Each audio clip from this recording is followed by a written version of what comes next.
Olá, boa noite, tudo bem? Hélio Clementino e vamos dar sequência à nossa maratona de lives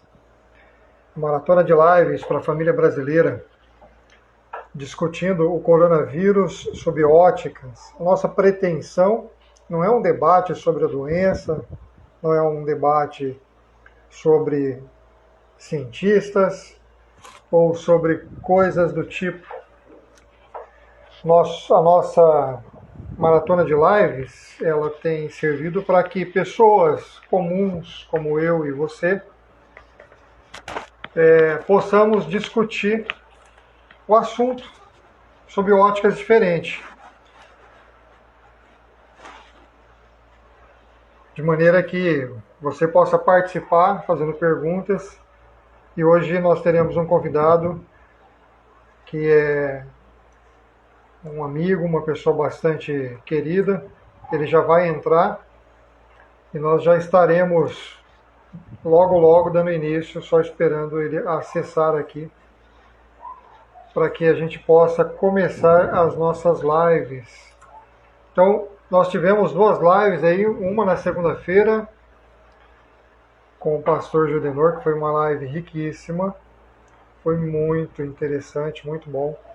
O debate foi muito gostoso. E ontem nós tivemos a Alba falando sobre emoções e o nosso convidado de hoje acabou de entrar aqui. Vou convidá-lo a fazer parte agora e nós já vamos começar as lives. Exatamente isso, Marilza. Fica aqui com a gente. Filha solteira, eu era mirim, agora estou um pouquinho maior. Fica aí conosco. Adriano Fernandes. Tudo Hélio bem? Clementino, meu querido, paz e graça, meu irmão. A graça e a paz, tudo bem? Baixa a gravação. Aqui eu estou te ouvindo bem, estou te vendo bem. E por aí? Aqui também está ótimo, aqui está perfeito o som. O pessoal que está na live aí vai dando feedback para a gente, se tiver que fazer um ajuste antes de começarmos. Adriano, estou te vendo um pouquinho picotado e um pouquinho de eco no teu som. Eu acho que isso está sendo uma rotina. Ontem aconteceu isso também. Vou tentar diminuir aqui um pouco para ver se melhora a qualidade. Vamos ver agora. Vamos tocando. A gente faz concerto aí durante. A gente salta do avião, depois a gente constrói o paraquedas. É bem isso Beleza? mesmo. Então vamos lá. Se apresente para as pessoas que não te conhecem. Fique à vontade. Bom, eu sou o pastor Adriano Fernandes, amigo do Hélio Clementino.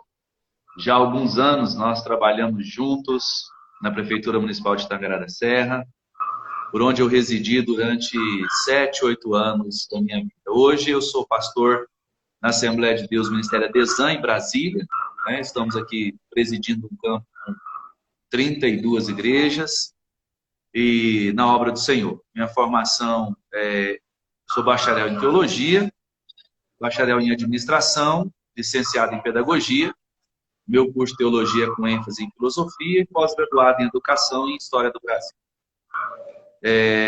Tive o privilégio de aprender políticas públicas com o Hélio Clementino, um grande homem de Deus, um amigo de muito tempo, e poder estar aqui participando com você dessa live é para mim uma ótima oportunidade. Deixa eu limpar a minha lente, estão pedindo aqui para limpar a lente. Ah, é? Vai aparecer um paninho aí agora, viu, Hélio? Eu vou limpar a lente. Bacana. Deixa eu achar aqui Bom, o paninho. o Adriano fez o seu contexto, a sua apresentação.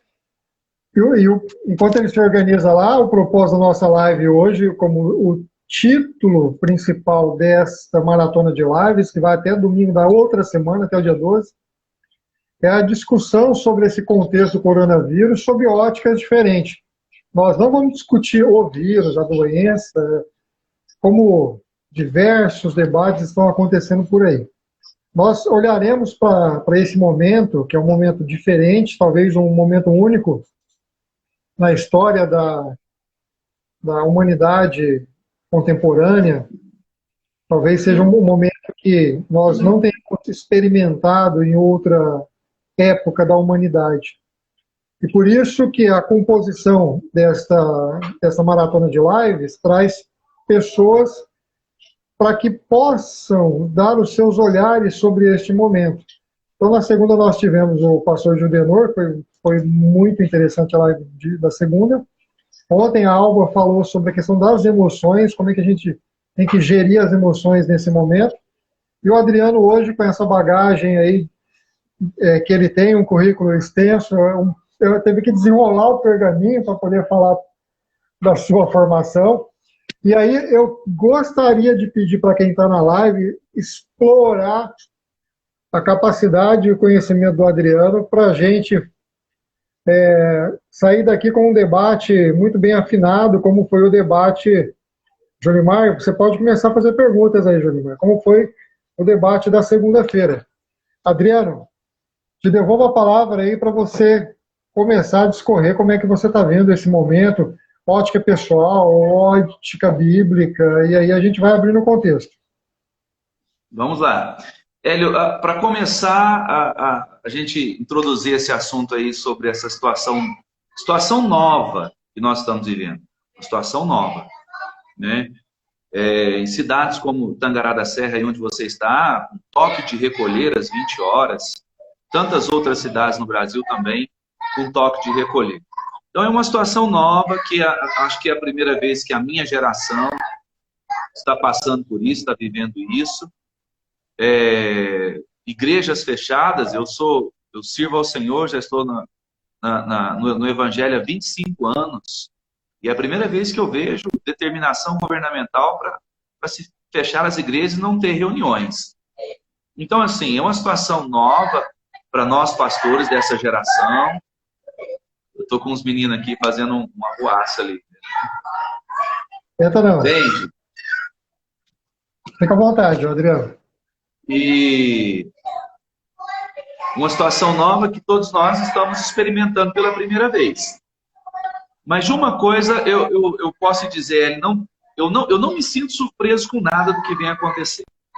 Não estou surpreso, amedrontado, porque se não acontecer, Jesus não volta, porque a palavra precisa se cumprir para que Jesus venha buscar a sua igreja.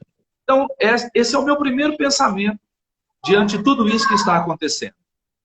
Toque de recolher, reclusão social, falta de mantimento nas prateleiras. Eu dei uma volta hoje na rua de carro aqui em Brasília e próximo à minha casa há muitos grandes supermercados.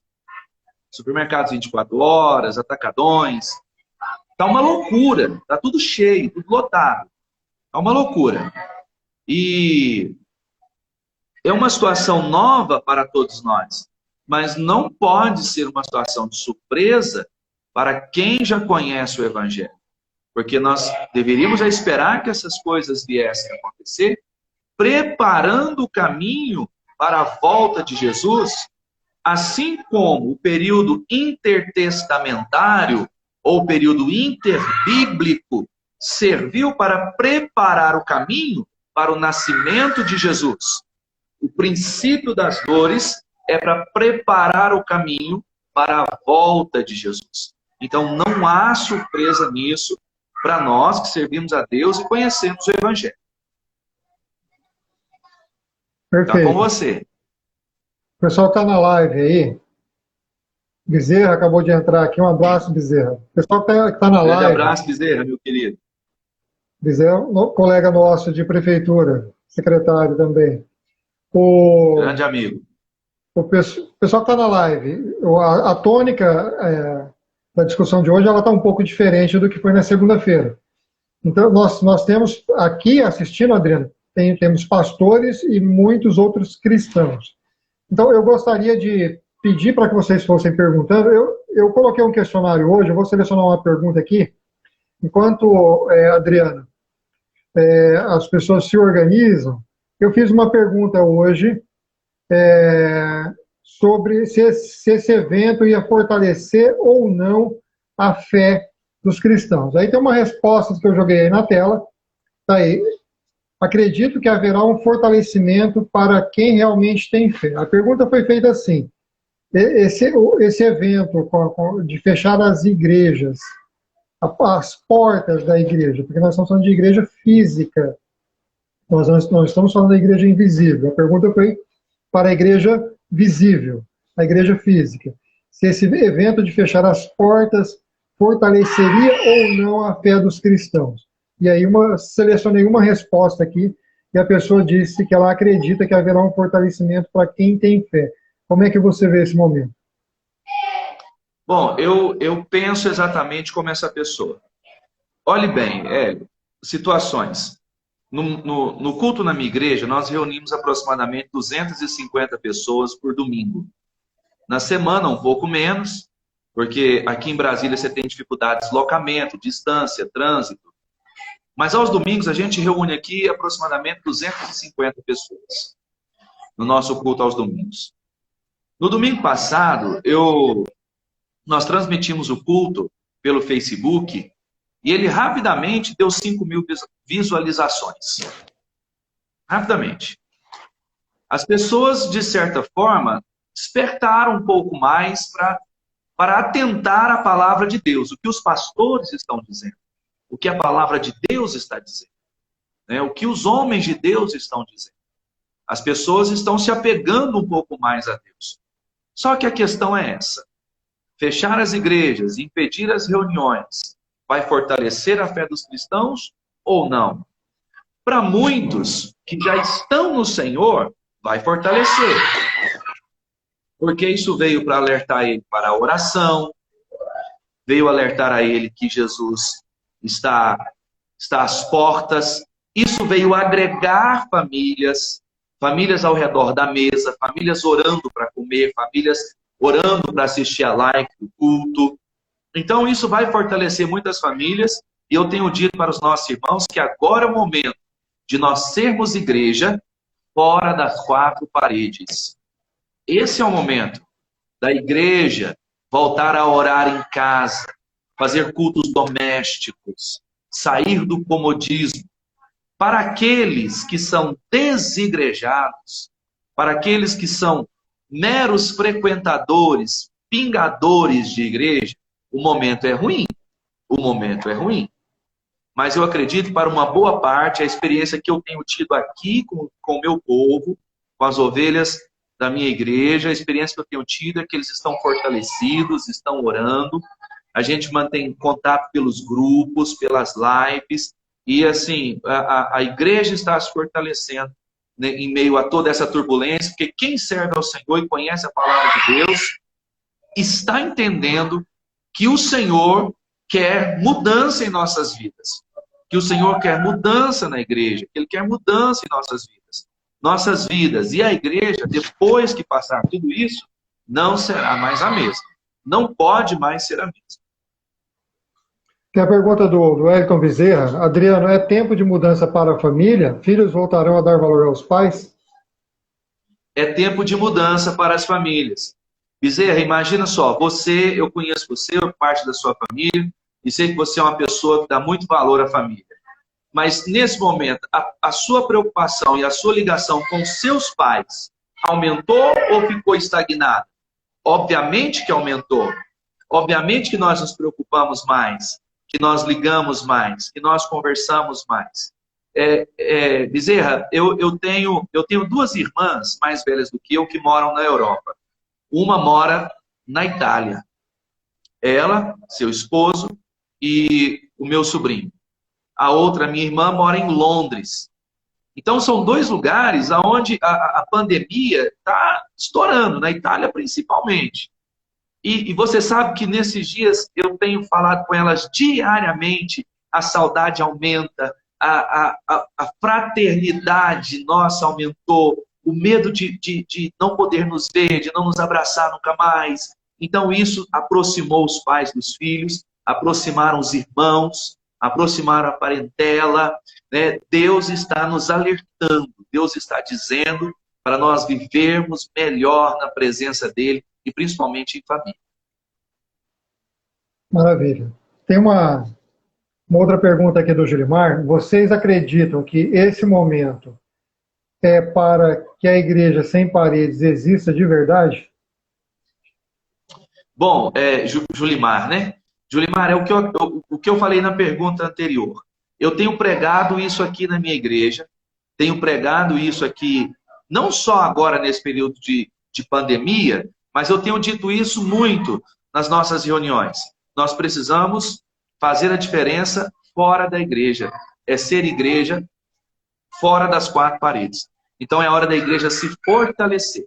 Quem está entendendo que isto é mais um sinal e dos mais claros da volta de Cristo, vai se fortalecer na fé, vai se fortalecer espiritualmente. Então é o momento da igreja, fora das quatro paredes, mostrar a que veio. Porque a igreja, Hélio Clementino, ela é o fiel dessa balança. Quando a igreja for tirada, aí nós vamos ver quem serve e quem não serve a Deus de verdade. Adriano, eu comentei na live de segunda-feira alguns episódios que têm acontecido com as igrejas dentro e fora do Brasil. Nós sabemos que quando, lá no livro de Levítico, foi instituído o padrão que Deus deu para se cultuar a Deus, estabeleceu-se todo um conjunto de regras, e aí nós estávamos discutindo que os cultos transmitidos pela internet, pelas redes, pelo Facebook, Instagram, YouTube, eles servem para ser assistidos. Diferente de deslocamento para uma igreja, para um local físico, para que haja culto. Como é que você vê isso? Olha, Hélio, eu digo o seguinte, quando eu dando um estudo para casais, por exemplo, eu digo o seguinte, o sexo não começa quando os dois corpos entram em atrito. Ele começa na paquera, na palavra, no olhar, no gesto, no carinho. Você vai dando sinais até que ocorra o atrito entre os corpos, correto? O culto é a mesma coisa, Hélio. Eu não inicio o meu culto quando eu chego na igreja e sento no banco. Porque tem muita gente que entra na igreja, senta no banco e apenas assiste o culto. Ele não é participante do culto. Ele não é ativo do culto. Ele é espectador do culto. Esse geralmente vai embora criticando. Esse geralmente vai embora insatisfeito e sem ouvir a voz de Deus. Sem ouvir a voz de Deus. No entanto, eu penso que o fato de ir ao culto começa com o preparo.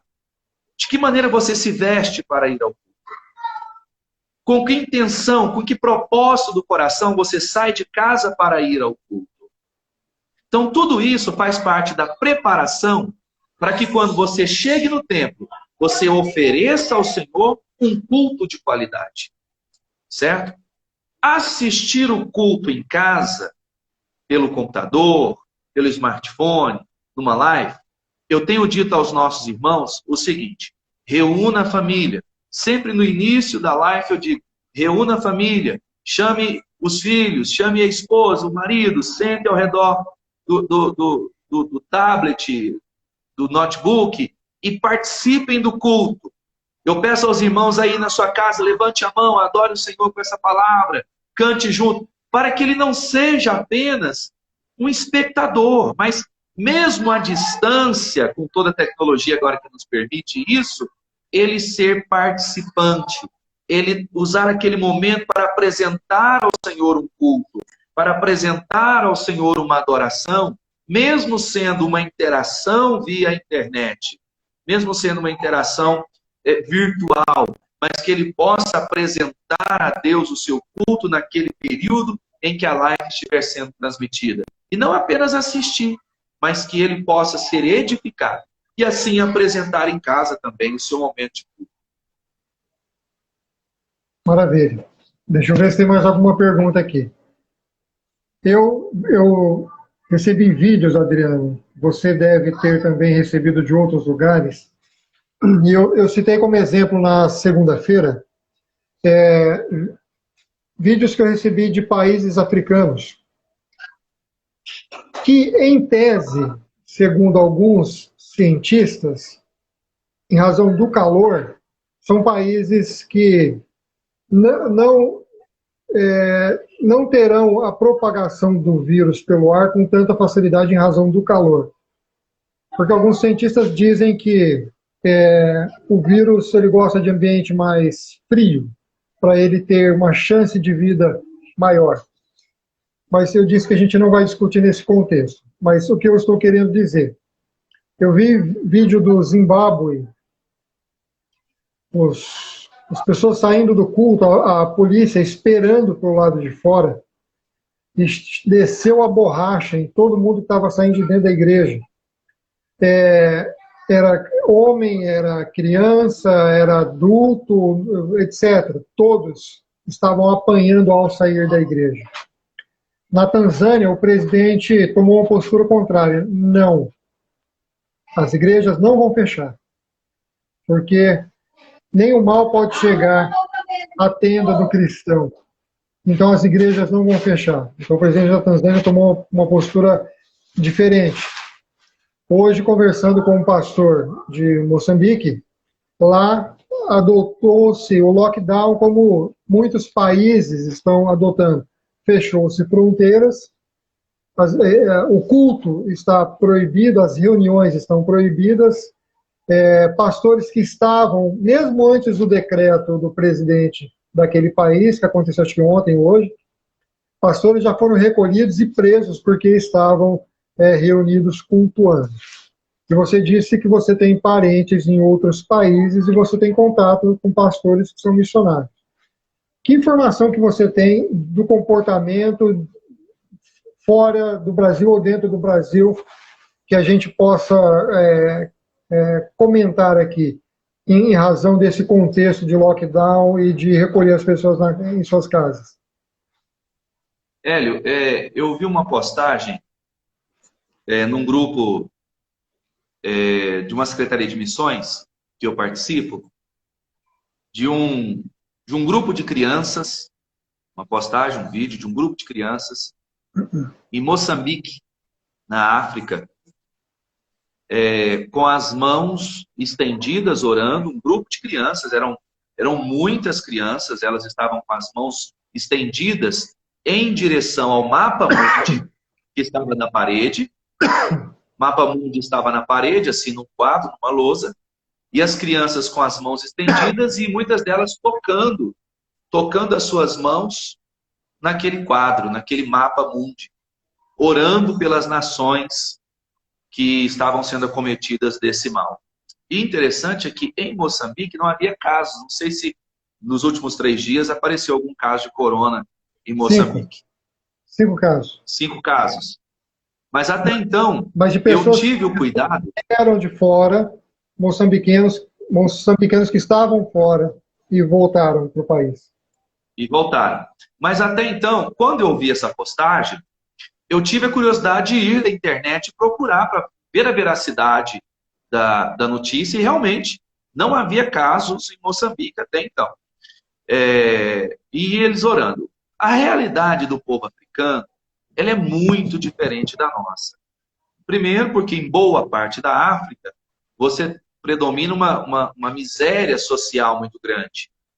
Por outro lado, a igreja africana, ela está vivendo um momento de fervor espiritual muito grande. Eles se entregam no culto.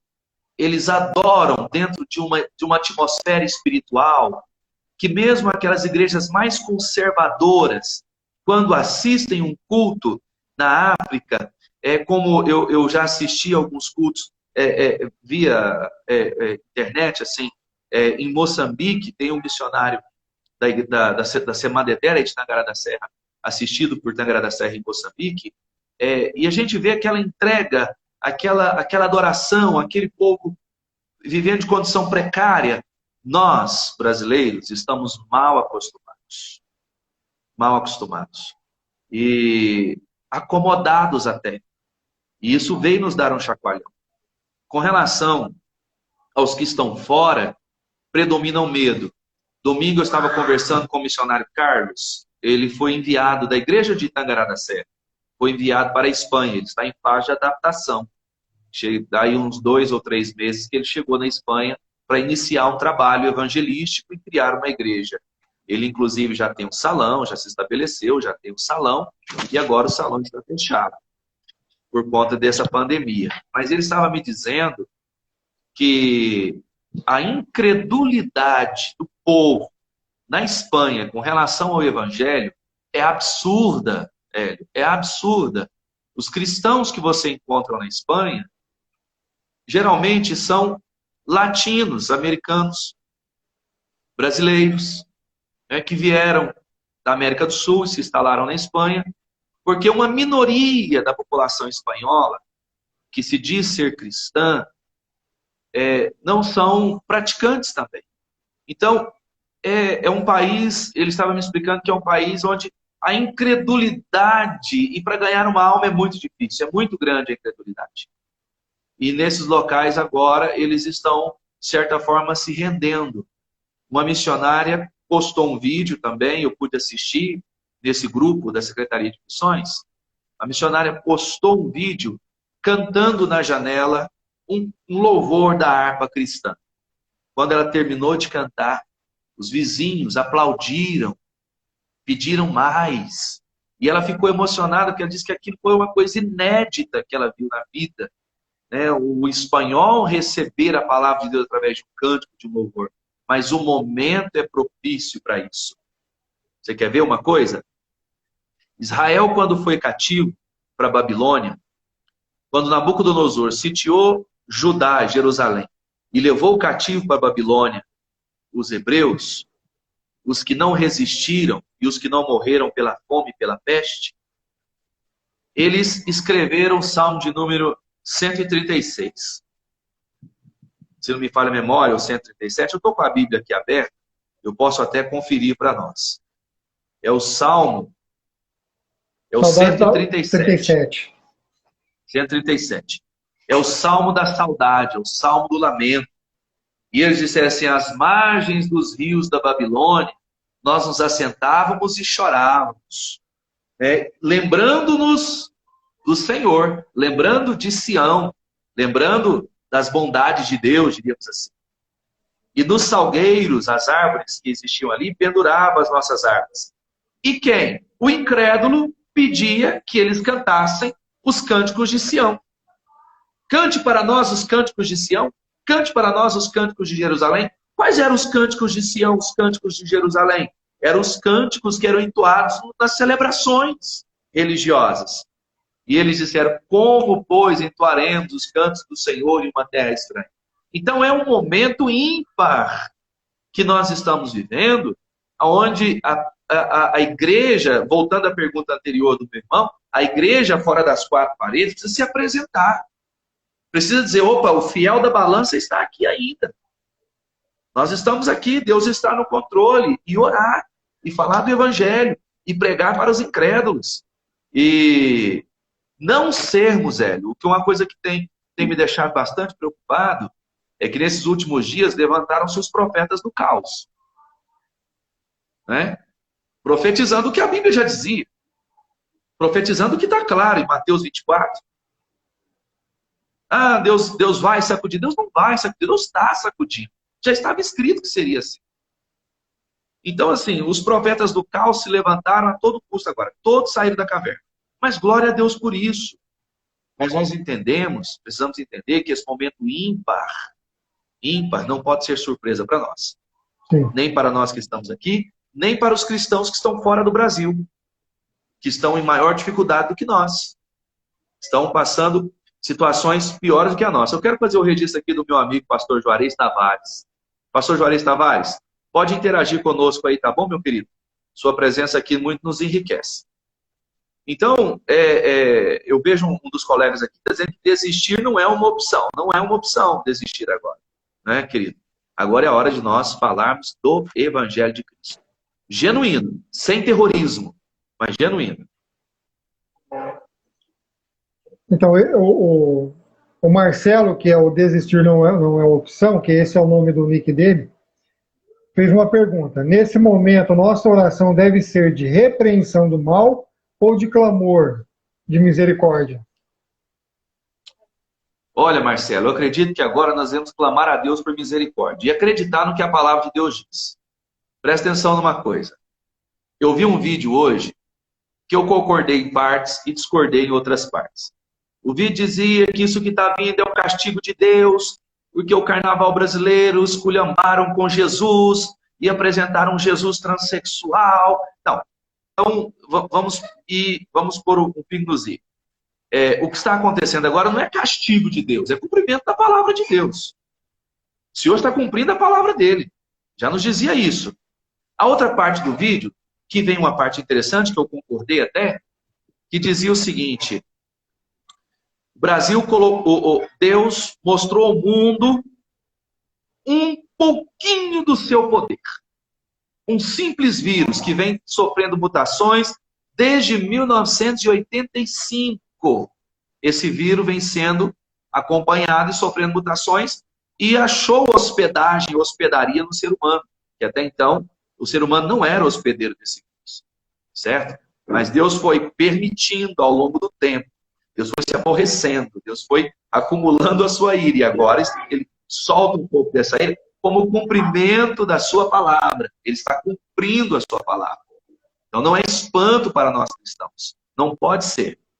Então veja bem, então eu discordei que fosse por esse motivo. Deus está castigando, Deus está cobrando, Deus está mostrando, Deus está cumprindo os seus sinais. Por outro lado, querido, o vídeo dizia assim: Nova York está vazia. Veneza perdeu o seu romantismo. Londres perdeu o seu glamour. A França perdeu toda a sua pompa. A praia mais famosa do mundo, do Rio de Janeiro, Copacabana, estava literalmente deserta. Não há armamento bélico que possa deter. Não há contingente de exército que possa parar. Não há força militar, não há força nuclear, não há satélite da NASA. Deus, com um pequeno vírus, uma pequena ação, colocou o mundo de joelhos diante do seu poder, diante da sua graça, diante das suas mãos. Então nós temos que entender como igreja e orar para que Deus nos guarde e tenha misericórdia. Mas querendo nós ou não, Ele vai cumprir a palavra dele.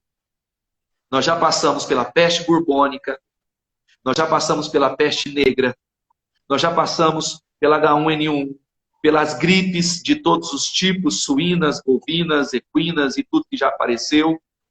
E o coronavírus é mais um. Só que agora ele veio no momento que a globalização está mais forte como nunca. Ele veio no momento em que a informação é em tempo real, os números se atualizam em tempo real. Ela veio no momento, ela veio também com outra característica, que é o iminente contágio. Basta um toque, basta um falar, uma proximidade e se contagia de uma forma muito grande. Mas ela não é a primeira peste que aparece. Ela não é o primeiro vírus que aparece. A H1N1 matou muito mais. Mas o contágio do coronavírus, ele é assustador. E qual é o posicionamento da igreja para responder ao meu amigo? Devemos clamar por misericórdia? Devemos clamar por misericórdia, pedir a Deus graça, que nos guarde, que nos dê entendimento, sabedoria, que fortaleça a igreja, porque além do Senhor estar dando sinais ao mundo, Ele está preparando a sua igreja para o arrebatamento. Porque agora é a hora de nós descobrirmos quem serve e quem não serve, quem é e quem não é. Exatamente. Você citou Mateus 24, eu vou ler aqui os dois versículos, que o 7 e o 8. Porquanto se levantará nação contra nação, reino contra reino, haverá fomes e pestes e terremotos em vários lugares. mas todas estas coisas são o princípio de dores. Você acredita, então, que nós estamos sentindo um pouquinho do princípio dessas dores, Adriano? Hélio, eu acredito que nós estamos no fim. Por quê? Vou te explicar por quê. Desde quando nós vivemos a era moderna, a era contemporânea? Hoje eu assisti um vídeo que você me mandou, que muito me chamou a atenção, sobre a era contemporânea, a era moderna. Quando é que nós vamos mudar de era? Passamos a era do gelo, a era disso, a era daquilo, estamos na era contemporânea, moderna. Quando é que vamos mudar de idade? Sair da Idade Média, sair do período feudal, Quando é que nós vamos mudar? Porque nós estamos vivendo uma tecnologia absurda, correto? Agora, nós estamos ouvindo falar de guerras agora? É de agora que ouvimos falar de guerras e rumores de guerras? Não. A Primeira Guerra Mundial tem quantos anos? 100 aproximadamente. A Segunda Guerra Mundial vai para 70 anos. A Bíblia diz que quando a figueira floresceu em 1948, e eu tenho muito orgulho de saber que um brasileiro chamado Oswaldo Aranha fez parte dessa história. E há em Tel Aviv, na capital de Israel, na capital política de Israel, uma avenida por nome de Oswaldo Aranha. Isso muito me enche de orgulho. Mas a figueira floresceu em 1948. E olha só, eu vou te apresentar um texto de Jeremias, capítulo 32, que tem uma profecia lindíssima, que poucas pessoas se atentaram para ela.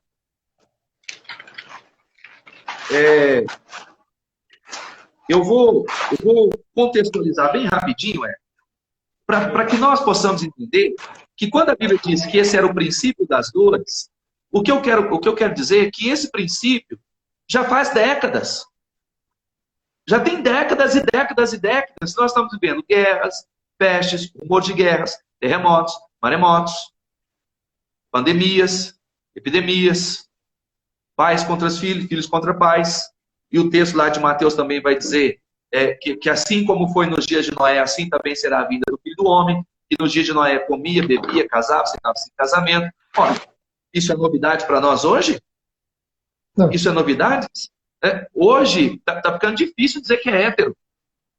Porque você pode ser achocoalhado aí na rua aí, se você disser que é hétero. Como assim? Quer dizer, os dias de hoje não são diferentes dos dias de Sodoma. Não são. E não é de hoje. A coisa está mais escancarada. Mas o que eu entendo e quero que os nossos irmãos que estão compartilhando essa live entendam, é que esse princípio não começou agora. Já é um princípio que já iniciou há séculos, mas agora está se intensificando para acordar a igreja, para a igreja despertar do sono. Jeremias capítulo 32, 33, vai falar, a partir do verso 16, de uma coisa que Deus mandou Jeremias fazer. A partir do verso 16 do capítulo 32. Hélio, esse texto, ele é fantástico, fantástico, fantástico.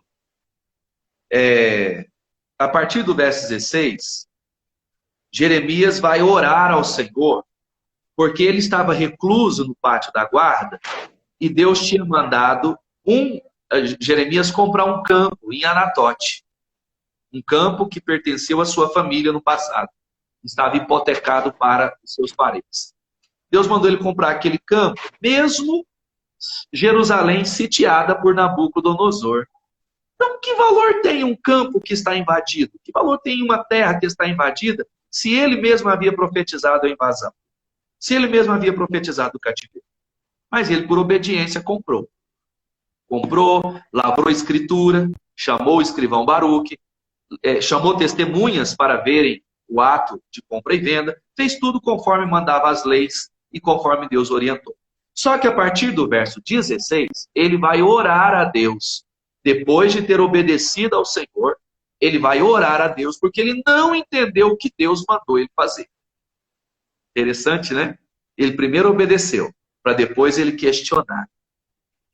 Tem muito crente questionando agora. Por que isso, Senhor? Por que o Senhor permitiu tanta gente morrer, Senhor? Por que tem tanta gente morrendo Tem tanta gente que não pode enterrar seus pais, Senhor. Eu vejo muita gente questionar por que disso agora. Mas não quiseram obedecer antes. Jeremias primeiro obedeceu. Depois ele foi questionar. E quando Jeremias questiona, ele faz uma oração muito semelhante à oração de Jó. Senhor, eu sei que tudo pode, eu sei quem tu és um Deus poderoso, tu pode todas as coisas, o Senhor é grande e tal, mas por que, Senhor, me mandou comprar um campo e eu não entendo? Aí, o Senhor dá a resposta para ele. E uma das respostas está no verso 27, e diz assim: eis que eu sou o Senhor, o Deus de todos os viventes. Acaso haveria algo demasiadamente maravilhoso para mim? Ou algo difícil demais que eu não possa realizar? Deus estava dizendo. E aí, eu não vou ler o texto para não tomar muito tempo, mas Deus seguiu dizendo, e uma coisa Deus falou. Deus disse para Jeremias assim, ó: guarda a escritura num jarro de barro para que se conserve por muitos dias. Mete-as num jarro de barro e entrega para Baruque. E quando ele deu a resposta para Jeremias, ele disse assim: eu vos tornarei a trazer-vos para este lugar. Presta atenção. Senhor dizendo: eu vos tornarei a trazer-vos para este lugar, que era Jerusalém, a Terra Santa. E o Senhor disse: aqui, Jerusalém, naquele lugar, o meu nome será adorado perpetuamente.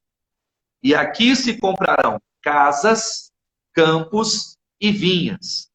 E eu fui estudar, pesquisar, mas principalmente pedir a Deus a revelação da palavra. E o Senhor diz para mim: casas, fala de estabelecer. Campo fala de prosperar.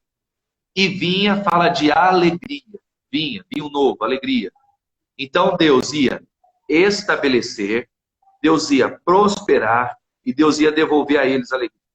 A alegria Deus devolveu. Salmo 126. Quando o Senhor restaurou a sorte de Sião, ficamos com quem sonha. A nossa boca se encheu de riso e havia um novo cântico nos nossos lábios. Deus os prosperou. De 1948 até 2020 que nós estamos vivendo, Israel saiu do nada para uma das maiores potências econômicas e bélicas do mundo. Do mundo. De 1948 até agora. Então Deus o que fez com ele? Os prosperou. Economia de primeiro mundo, saúde de primeiro mundo, educação de primeiro mundo, material bélico de primeiro mundo. Né? Então Deus os prosperou nesse período. E Deus também os estabeleceu, devolvendo a eles o território e instituindo Israel como nação. Israel está definitivamente estabelecida. E dali agora não sairá mais. Não sairá mais. A palavra que Deus falou a Jeremias se cumpriu em 1948. Está se cumprindo nos nossos dias. E a Bíblia diz que quando a figueira florescer, a figueira é Israel, ela está mais florida do que nunca. Então, Hélio, não é o princípio mais. O princípio já vem. Esse princípio já está acontecendo há décadas. Jesus está voltando e a igreja. E isso é mais um motivo para a igreja se despertar. Está com você. Você usou essa passagem. Não, senão eu começo aqui, meu irmão, e eu vou longe. Você é o principal da live. Eu sou só aqui o perguntador. Mas você falou de. Você falou dessa passagem. Você falou dessa passagem do restabelecimento da nação.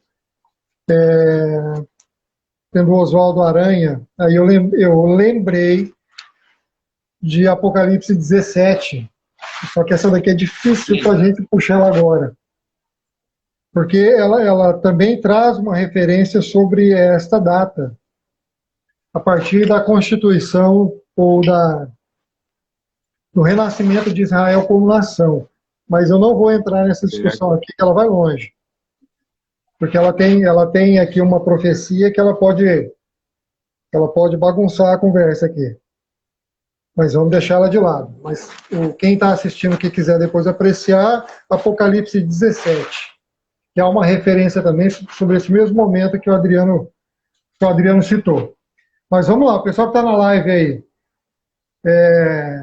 vocês precisam fazer perguntas. Vocês estão liberados para fazer perguntas. Vocês não precisam concordar com o Adriano nem comigo. Vocês podem questionar. Claro. Essa também é uma sala de debates. Exatamente isso. A gente tem aí uns 15 minutos só de live, então nós temos que aproveitar o último quarto da live que nós temos de tempo ainda. Marcelo, você fez a pergunta, você entendeu que foi respondida? Senão nós vamos continuar aqui. Tem uma série de pessoas entrando, agora. Nós estamos discutindo com a Adriana. Entrou bastante gente agora de uma vez só. Nós estamos conversando com a Adriana. A Adriana é pastor, e a discussão da nossa live é coronavírus sob óticas. E aqui a gente está tratando sobre uma ótica cristã. Felipe, você que é pastor, é meu colega de mentoria, de curso, manda uma pergunta aí para o Adriano responder. Então, o nosso debate está no contexto cristão para este momento, que a humanidade não é só a sociedade brasileira, isso não está reservado para nós.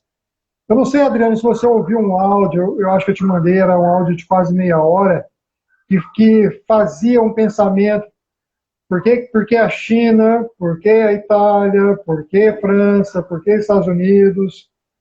Não sei se você ouviu isso. Eu não cheguei a ouvir, mas eu tenho aí uma opinião sobre, principalmente China, Itália e Espanha. Espanha também está no contexto, isso. São os 3 países mais afetados. A Espanha já ultrapassou a China, onde tudo começou. Eu acredito que Deus escolheu a China para começar essa obra por um motivo que talvez não esteja tão claro para mim ainda. Mas a China é um país que emergiu numa força muito grande. Muito grande. Uma economia está virando uma potência e está comprando tudo no mundo. Né? Está participando de grandes empresas, exportações, em cima de exportações. Eu vi na rádio CBN hoje que os Estados Unidos mandaram 3 aviões de carga para pegar material médico na China, que eles usaram lá, aparelhos, respiradores, luvas e tudo que a China produz, para levar para os Estados Unidos, o que vai afetar o mercado brasileiro, que é comprador da China. Então, a China foi levantada para mexer na economia. A Espanha, hoje, é um dos países mais incrédulos do mundo, que teve toda a oportunidade de receber o Evangelho. E a Itália é o berço. A Itália é o berço da idolatria moderna. A idolatria existe desde a fundação do mundo. Mas a Itália é o berço da idolatria moderna. Ali emana esse mal para o nosso mundo, que é a idolatria, que é um pecado que afeta diretamente a Deus. E a Espanha hoje é um dos países mais incrédulos do mundo, dos que tiveram a oportunidade de conhecer a Cristo, dos que um dia já foram evangelizados, já tiveram a oportunidade de escolherem o Senhor. Hoje, a Espanha tem um alto índice de ateus, de incrédulos e de pessoas que não querem ouvir falar de Deus. Então, eu acredito que esse foco tem propósito. Itália, Espanha e China como sendo um emergente econômico. Então, ainda não está muito claro para mim, eu tenho pensado muito sobre isso, e não está tão claro isso para mim, mas eu acredito que Deus ainda vai mostrar alguma coisa para nós a respeito disso. Tem uma pergunta do Felipe aqui. Pastor, acha que o Covid é uma arma do diabo e, por acaso, ele usou o poder político para propagar essa praga? Não. Não acho que ela é uma arma do diabo. Eu acho que ela é o cumprimento da palavra de Deus. É óbvio que Satanás, ele se aproveita de situações. É óbvio que Satanás, ele é mestre em se apoderar do que não é dele. Né? Eu não estou dizendo aqui que o Covid é de Deus ou que o Covid é do diabo.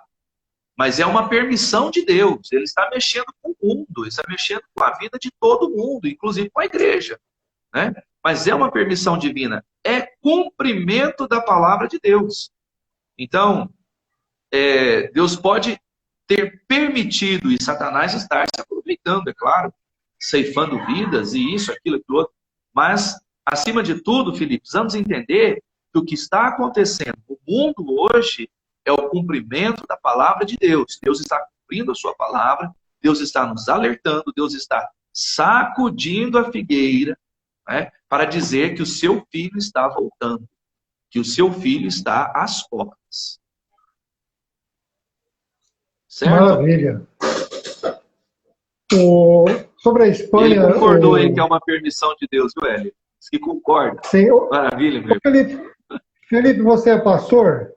Estou na dúvida. Tem um PR na frente do seu nome? No contexto que eu ouvi sobre a Espanha, remete ao passado, quando a Espanha expulsou os judeus do seu território, e que hoje isso seria uma liquidação de fatura nesse momento. Grosseiramente. Se fosse uma liquidação... vamos lá. Se fosse uma liquidação de fatura, eu acho que o Senhor... Quem sou eu para dizer o que Deus deve fazer? Mas eu acho que ele começaria pela Alemanha.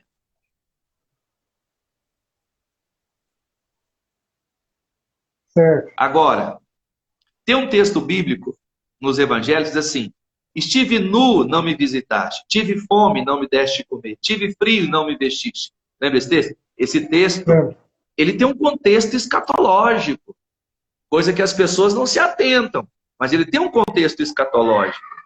Porque quando a igreja for tirada, o anticristo dominar e querer subjugar Israel, Israel for sitiada,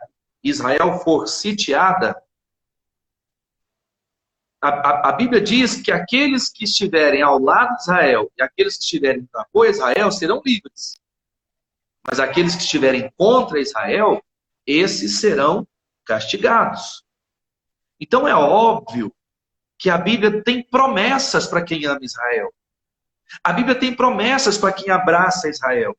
Eu fiquei triste quando pessoas aqui no Brasil, pessoas de autoridade, se levantaram contra o governo Bolsonaro quando quis levar a capital, quando quis levar a embaixada do Brasil para Jerusalém. Né? Deveria ter feito, porque há promessa sobre aqueles que acolhem Israel. E eu sou muito orgulhoso, como brasileiro, de ter no nosso país uma das maiores colônias judaicas do mundo. Do mundo. Isso para nós é muito importante. O Brasil não é um país abençoado à toa. Né? Nós temos um relato histórico de sermos parceiros de Israel. Tem esse relato histórico. É por isso eu citei já aqui 2 vezes o Oswaldo Aranha, né? De 1948. Que para mim é um marco da história do Brasil, que é tão pouco ensinado e tão pouco valorizado. Eu como professor de história, sou pós-graduado em História do Brasil, eu amo os cruzamentos que o Brasil tem com Israel. Né? Então, é óbvio, Hélio, que há o dedo de Deus sobre essas nações também que não abraçam a causa de Israel. Com certeza há. Né? Olha os Estados Unidos. É um país que já foi o maior berço evangélico do mundo, foi os Estados Unidos. E parceiros de Israel de forma incondicional. Né? De forma incondicional.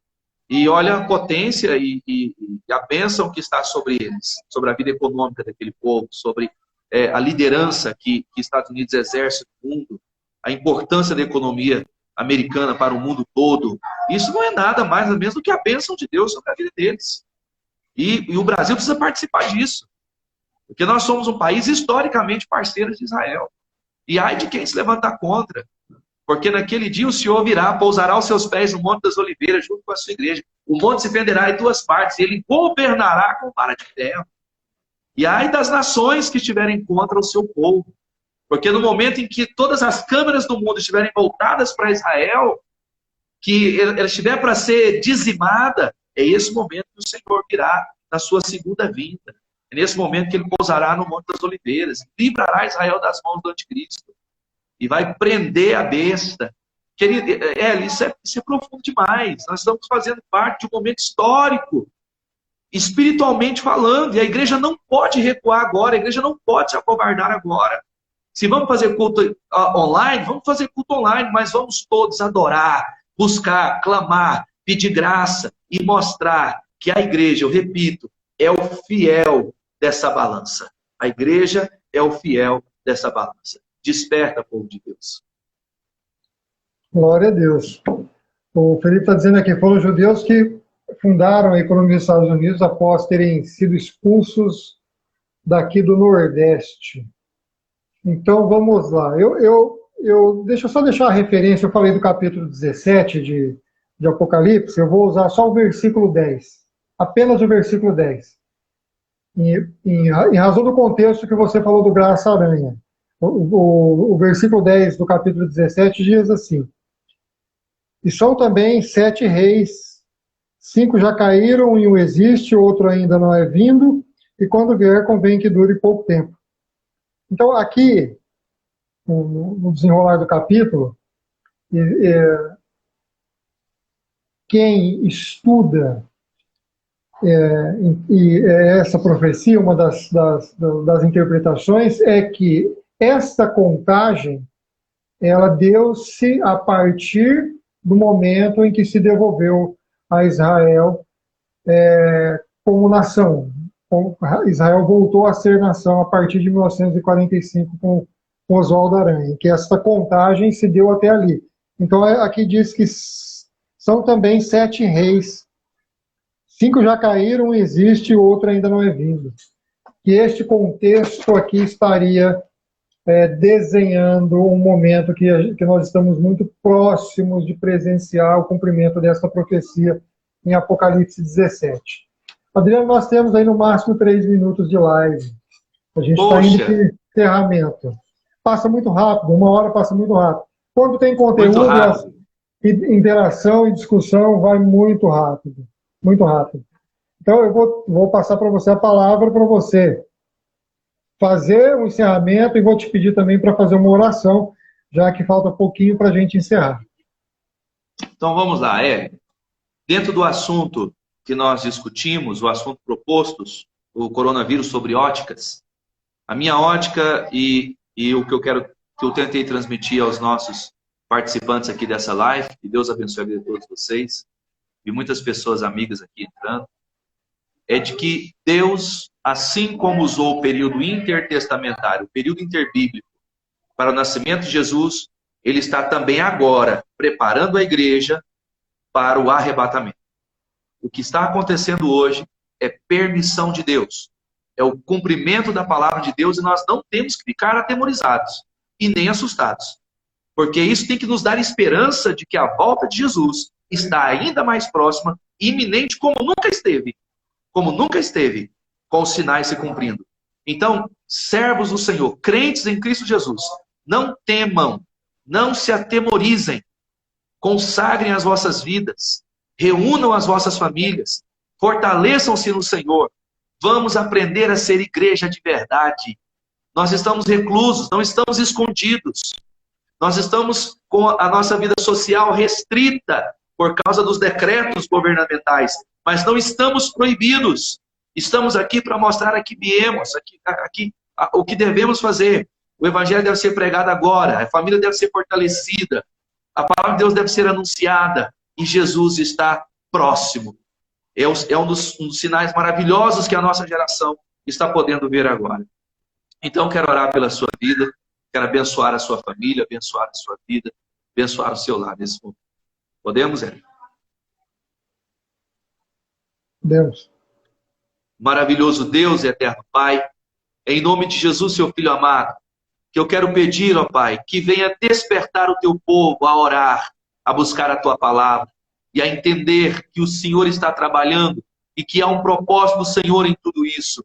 Não nos deixe atemorizar, não nos deixe nos acovardar, Senhor, mas que nós possamos, nesse último momento, nessa última hora, ser igreja como nunca e falar a tua palavra e resgatar vidas e pregar o evangelho e fazer a diferença na terra. Senhor, ensina-nos com tudo isso e vem abençoar cada vida que assistiu essa live, cada um que participou, cada família representada. Guarda como tu